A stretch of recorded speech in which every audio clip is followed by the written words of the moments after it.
గుడిలో దేవుడు ఉంటేనే గుడి కన్నా అంటే బడిలో పిల్లలు ఉంటేనే బడి కన్నా అంటారమ్మా.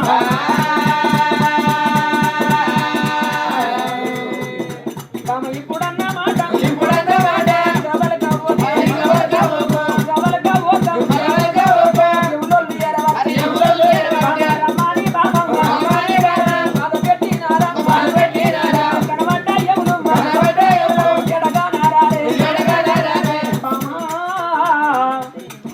నీకు కనబడ్డ ఎవరు నా గానత్తలేరమ్మా.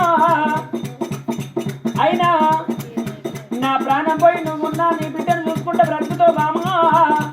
నలుగుట్లోకి వెళ్ళిపోయి రాజనీతం చేసినోటి నలుగురికి సమాధానం చెప్పి పంచాయతీలో 10 మందిని మెప్పించినోటి బామ. నువ్వు లేక బామ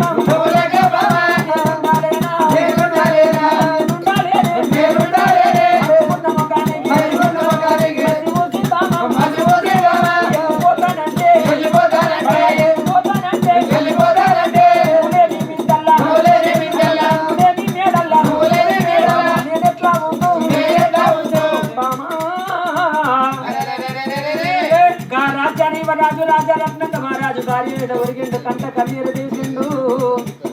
నా భార్య మాటకు తిరుగులేదంటుంది బామ. ఈ 3 రోజుల్లో లగ్గం చేయబోతున్నాదా నేను నా బిడ్డ తలవాలకు నోసుకున్నాను. నా భార్య బాధపడుతున్నది.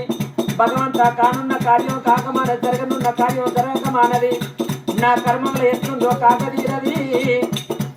ఇక్కడే నేనుంటే 3 రోజులు కలిసిపోతే నా భార్యకు అటువంటి ఆత్మశాంతి ఉండదు. భగవంత నేను ఏ రాజ్యం పోవాలి ఏ దేశం పోవాలి పిల్లగాని ఎక్కడ జాడ తీసుకురావన్నాడు.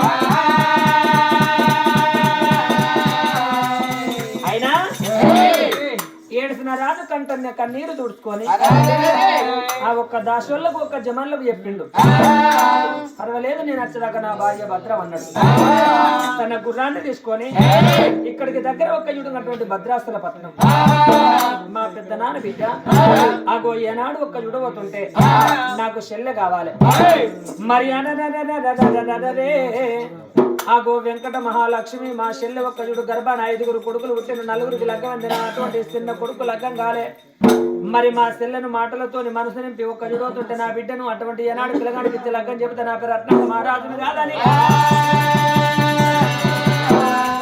ఆ గుర్రాన్ని తీసుకొని రాజు ఒక్క యుడవుతుంటే మరి చూస్తే మనం కదా ఆలస్యం కొంచెం అన్న విశ్వాసం నడిచి ఏనాడు భద్రశల పట్నం దారి పట్టుకొని ఆగో రాజు ఒక్క యుడవుతుంటే ధన ధన ధన ధన ధన ధన భద్రశల పట్నం లోపల వెంకట మహాలక్ష్మి లోగిళ్ళ ముంగట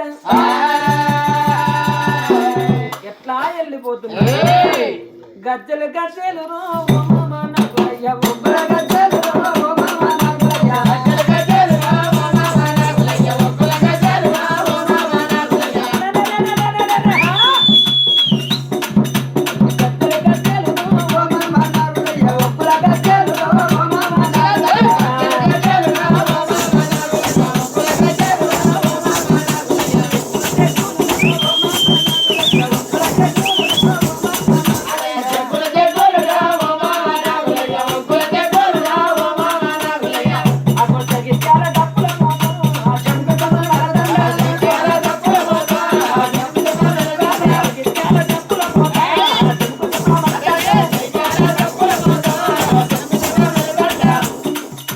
కళాకారులున్న పిల్ల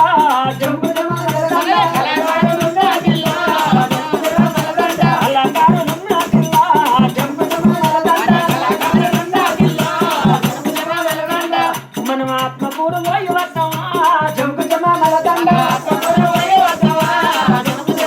మన ఆత్మకూరు పోయి వద్దామా జంకు జమాల దండ